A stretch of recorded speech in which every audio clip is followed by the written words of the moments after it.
Hola amigos, sean bienvenidos a un nuevo video. ¿Qué es real? ¿Es el mundo tal y como nosotros lo percibimos?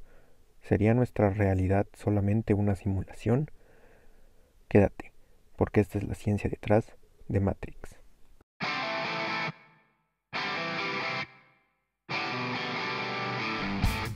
Para comenzar, Matrix es una saga de películas cuya primera parte fue estrenada en 1999, dirigida por las hermanas Wachowski y protagonizada por Keanu Reeves y Carrie-Anne Moss.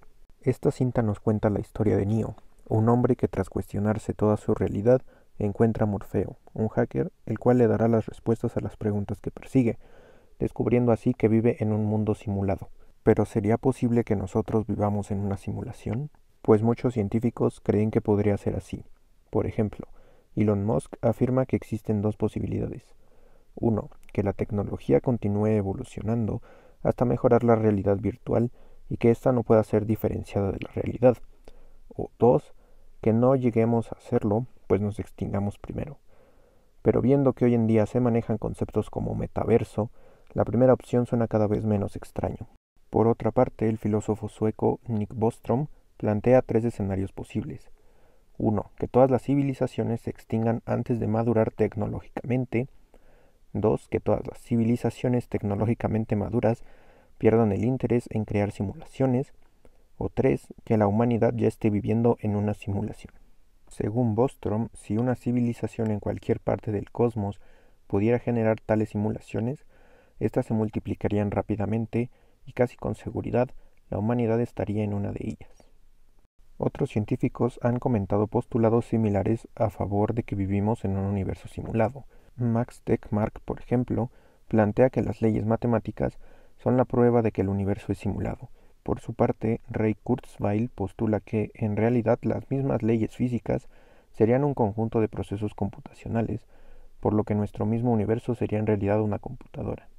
De la misma manera, nuestro cerebro es fácil de engañar, ya que todo lo que percibimos a través de los sentidos no son más que impulsos eléctricos en nuestro cerebro, y dichas sensaciones pueden ser recreadas estimulando la parte adecuada del mismo.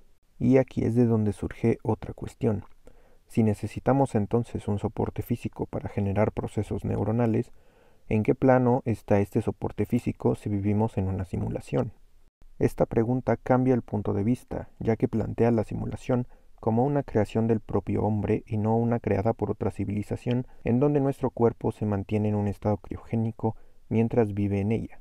Sin embargo, todo esto no son más que especulaciones, ya que aún no se ha podido afirmar o refutar la idea al 100%, aunque ha habido investigadores que intentaron demostrarlo. Por ejemplo, en 2017 los físicos Zohar Ringel y Dimitri Kovrizin en la Universidad de Oxford y la Universidad de Hebrea en Israel, después de intentar una simulación por ordenador de un fenómeno cuántico que ocurre en los metales, comprobaron que esta simulación era imposible, pues la potencia del cálculo necesaria para simular un universo hasta el nivel cuántico requería una memoria construida a partir de más átomos de los que había en el universo.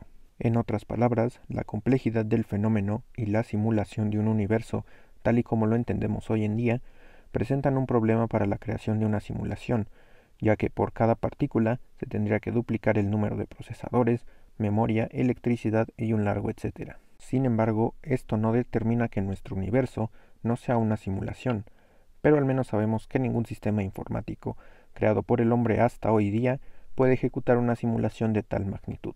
En conclusión, si vivimos en una simulación, ¿cómo podríamos saberlo?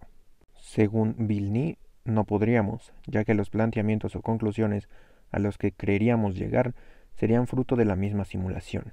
Pero mientras descubrimos el misterio, lo que podemos hacer es vivir una vida para recordar, sea en una simulación o no. Y hasta aquí el video de hoy. No te vayas sin dejar un buen like y suscribirte si aún no lo has hecho.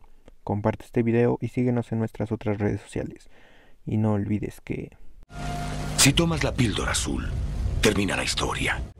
Con la roja te quedas en el país de las maravillas. Adiós.